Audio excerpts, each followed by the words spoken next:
नमस्कार आदाब। आप देख रहे हैं साबिर शेख के साथ ऑन रिकॉर्ड मीरा भाईंदर। गुरुवार के दिन मीरा भाईंदर महानगर पालिका के पत्रकार परिषद में कांग्रेस पार्टी के यूथ जिला अध्यक्ष दीप काकड़े ने आरोप लगाया है कस्तूरी मेमोरियल अस्पताल पे कि उन्होंने बड़े पैमाने पर गबन किया है, घपला किया है और मरीजों के साथ में लूटमार की है, जिसके चलते हमने खबर चलाई थी। अब डॉक्टर राजू अग्रवाल जो कस्तूरी मेमोरियल अस्पताल के संचालक है, उनसे भी उनका पक्ष जानने की हम कोशिश करते हैं कि डॉक्टर साहब जो आरोप लगाए हैं कैसा आप देखते हैं। थैंक यू साबिर भाई, आपने मुझे बोलने का चांस दिया और मेरा पक्ष रखने का चांस दिया। जहाँ तक दीप काकड़े जी ने कल प्रेस कॉन्फ्रेंस में जो भी आरोप लगाए, हम उसका खंडन करते हैं। हम बोलते हैं कि ये सरासर गलत है। हाँ, सबसे पहला तो उनका आरोप था कि हमने जो भी रिफंड निकला अभी तक पैसा भरा ही नहीं है।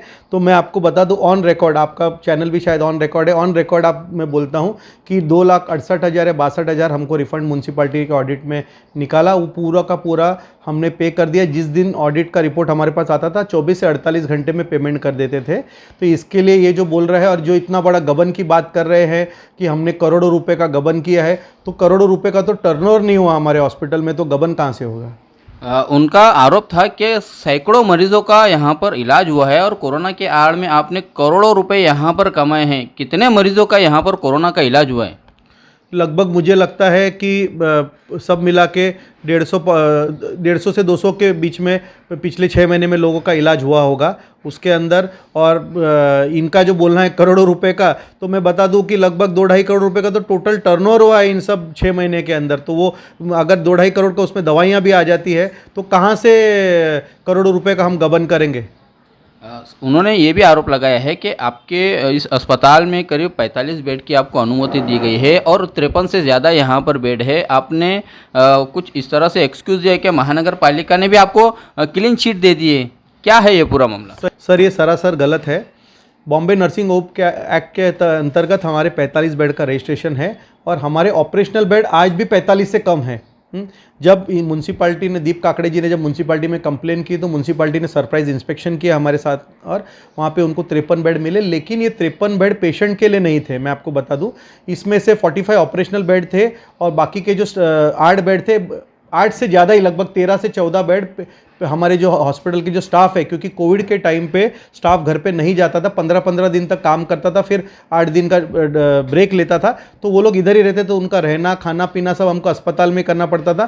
तो जो कुछ स्टाफ का हमने अस्पताल में 3rd फ्लोर पे प्रोविज़न किया था। कुछ मेरे पास में मेरा एक दूसरे भाई का घर है, वो खाली पड़ा था, वहाँ पर भी लगभग 12-13 स्टाफ रुका था और मेरे अस्पताल में भी 12-13 स्टाफ रुका था। तो वो बेड्स उनके लिए थे। तो अस्पताल में 100 बेड हो कि 50 बेड हो, वो जरूरी नहीं कि पेशेंट्स के लिए हो। पेशेंट के लिए हमारे 45 बेड्स थे और मैं आपको ऑन रिकॉर्ड बोल सकता हूं कि हमारी ऑक्यूपेंसी कभी भी 50-60% के ऊपर साल में, चाहे कोविड हो कि नॉन कोविड हो, उसके ऊपर रहती नहीं है। तो मैं 40 का 80 बेड करके, दीप काकड़े जी ने बोला 80-81 बेड है, तो 40 का 80 बेड करके करूँ क्या? अगर मेरे पास पेशेंट ही 20 या 25 रहेंगे ऑन एन एवरेज, साल भर का आप एवरेज पकड़ोगे, तो मैं 50-60-70-80 बेड का रखूंगा क्या? कोविड के टाइम पे डेफिनेटली फर्स्ट टाइम ऐसा हुआ कि हमको स्टाफ को अस्पताल में रखना पड़ा। इसके लिए डेफिनेटली हमने 12 से 15 बेड उनके लिए अलॉट किए थे और वो वही यूज़ कर रहे थे। अग्रवाल साहब, एक ये भी आरोप लगाया है कि मीरा भाईंदर महानगर पालिका का जो सरकारी टेम्बा अस्पताल है, उस अस्पताल के जो फिजिशियन है डॉक्टर प्रकाश यादव, उनके बारे में उन्होंने कहा है कि वो यहाँ पर आकर भी कंसल्टिंग करते थे। कोरोना के जब मरीज़ टेम्बा अस्पताल में एडमिट हुआ करते थे तो उन मरीज़ों को बहलाकर, फुसलाकर, उन्हें डराकर जो है कि वो प्राइवेट हॉस्पिटल और ज़्यादातर कस्तूरी अस्पताल में ही एडमिट करने लगाया करते थे डॉक्टर प्रकाश यादव। और वही डॉक्टर प्रकाश यादव आपके यहाँ पर उस मरीज़ का भी इलाज किया करते थे और जिसकी बाकायदा वो फीस लिया करते थे। ये एक नेक्सस की उन्होंने बात की है, क्या कहेंगे सर आप? सर मैं आपको बता दूं, सबसे पहले तो डॉक्टर प्रकाश यादव इस अस्पताल में पार्टनर नहीं है। हाँ, उनके खुद का धन्वंतरी अस्पताल है जो कि नॉन कोविड अस्पताल है। हाँ, काकड़े जी ने आरोप लगाया कि नेपच्यून हॉस्पिटल में भी वो पार्टनर है। वो अस्पताल हमारा ही है, मेरा और डॉक्टर प्रकाश यादव का, हमने भाड़े पे दिया है। मुझे इसके बारे में जानकारी नहीं है कि वो पार्टनर है कि। मुझे एक बात बताइए कि डॉक्टर प्रकाश यादव, जितना मैं जानता हूँ, वो मीरा भाईंदर म्यूनसिपल कॉर्पोरेशन से नॉन प्रैक्टिसिंग अलाउंस, मतलब आप आपके ऑफिस आवर्स के बाद में प्रैक्टिस कर सकते हैं। हाँ, अगर आप नहीं कर रहे हो प्रैक्टिस तो उसको नॉन प्रैक्टिसिंग अलाउंस बोलते हैं, वो नहीं लेते हैं। तो उसके बाद में इट इज़ क्लियर कि वो उनके ऑफिस टाइम्स के बाद प्रैक्टिस कर सकते हैं।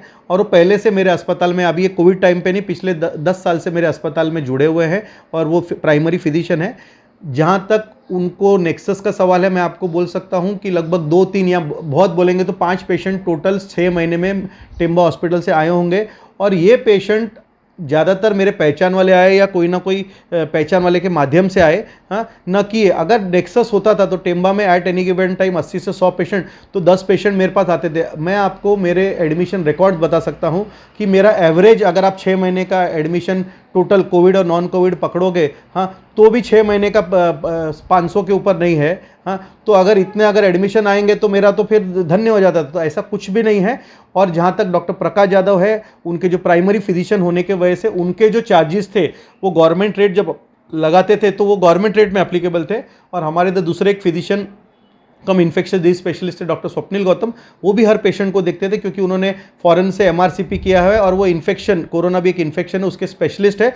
और वो मीरा भाईंदर में भी लगभग 7-8 हॉस्पिटल में जाते थे और यहाँ से बॉम्बे हॉस्पिटल तक जाते थे। बॉम्बे हॉस्पिटल में भी जाके कोविड के पेशेंट को देख सकते। तो मैं आपको गर्व के साथ कह सकता हूँ कि कस्तूरी अस्पताल में हमने डॉक्टर प्रकाश यादव जो टेम्बा हॉस्पिटल को इंडिविजुअली मैनेज करते, सबसे ज़्यादा पेशेंट उन्होंने देखे, और डॉक्टर स्वप्निल गौतम जो इन्फेक्शियस डिजीज कंसल्टेंट है, उन्होंने सबसे, ऐसे 2 डॉक्टर हर पेशेंट को देख रहे थे। इसीलिए हमारे हॉस्पिटल का सक्सेस रेट भी अच्छा था और सीरियस पेशेंट दूसरे हॉस्पिटल से आने के बाद में भी ठीक होके गए। आपको क्यों ऐसा लगता है कि आपके अस्पताल को ही दीप काकड़े द्वारा टारगेट किया जा रहा है, फोकस किया जा रहा है? सर यही बता रहा कि वो अजीत सिंह के बाद उसने पीछे पड़ा मेरे साथ, उसका 1-to-1 अगले दिन इंटरव्यू भी हुआ। उस दिन भी उन्होंने फेसबुक लाइव करके बोला, डॉक्टर फरार, कि मैं कोई क्रिमिनल नहीं हूँ, मैं एक समाज का प्रतिष्ठित आदमी हूँ, मीरा भाईंदर का स्थानिक रहवासी हूँ, यहीं पर मेरा जन्म हुआ, यहीं पर मेरी मृत्यु होगी और मैं 20 साल से अस्पताल चला रहा हूँ, न कि कोई क्रिमिनल हूँ। तो ये सब जो शब्द उन्होंने यूज़ किया, और मेरा 1-to-1 इंटरव्यू होने के बाद में उन्होंने जितने भी सवाल पूछे मैंने उनका बाकायदा सच जवाब दिया और उनको काफ़ी सारी जानकारी दी। लेकिन मुझे लगता है कहीं ना कहीं उन्होंने बोला था ये बिल एडजस्ट कर दो, इसको माफ कर दो, वो नहीं किया, इसके वजह से पीछे पड़ गए। और भी कुछ उनका कोई पर्सनल एजेंडा होगा तो मुझे मालूम नहीं, पर डेफिनेटली मुझे लग रहा है कि मैं किसी साजिश का शिकार बन रहा हूं और इसके अंदर कुछ लोगों की मिलीभगत होने के वजह से मुझे पर्सनली टारगेट किया जा रहा है। सर एक और सवाल है कि जिस तरह से आप पर आरोप लग रहे हैं और इस वक्त एक एसोसिएशन जो यहाँ पर काम कर रही है, इंडियन मेडिकल एसोसिएशन, उसमें भी आप एक पद पर बैठे हैं, क्या वो एसोसिएशन आपके साथ में है? क्या कहेंगे सर आप? जहाँ तक मीरा भाईंदर के एसोसिएशन है, मीरा भाईंदर के सभी एसोसिएशन मेरे साथ में हैं। कल डॉक्टर विवेक द्विवेदी जो Indian Medical Association Mira Bhayandar branch के प्रेसिडेंट है, उन्होंने भी प्रेस को संबोधित किया और उन्होंने भी बताया कि दीप काकड़े जी ने जो भी ये कसाई वर्ड और अस्पतालों को डिफेम करने की कोशिश की है, ये निंदनीय है और उनका विरोध करते हैं। और जल्द ही हम एसोसिएशन के माध्यम से भी इसके अंदर कुछ ना कुछ एक्शन लेंगे। यह है डॉक्टर राजीव अग्रवाल, जिनका मानना है कि युवा प्रेसिडेंट दीप काकड़े एक एजेंडा के तहत काम कर रहे हैं और साथ में उन्होंने ये भी शंका जाहिर की है कि हो सकता है कि इसमें कुछ लोगों की एक साजिश हो किसी तरह ये अस्पताल को बदनाम करने की। और साथ में ही इंडियन मेडिकल एसोसिएशन की जो यहाँ पर संस्था है जो काम कर रही है मीरा भाईंदर शहर में, उन संस्था का भी डॉक्टर राजीव अग्रवाल को साथ है। अब ये मीरा भाईंदर शहर की जनता तय करे कि दीप काकड़े ने जो आरोप लगाए हैं उनमें कितनी सच्चाई है और इन्होंने जो अपना पक्ष रखा है उसमें कितनी सच्चाई है, यह जनता तय करे। आप देख रहे हैं आरिफ कुरैशी और साबिर शेख के साथ ऑन रिकॉर्ड मीरा भाईंदर। धन्यवाद।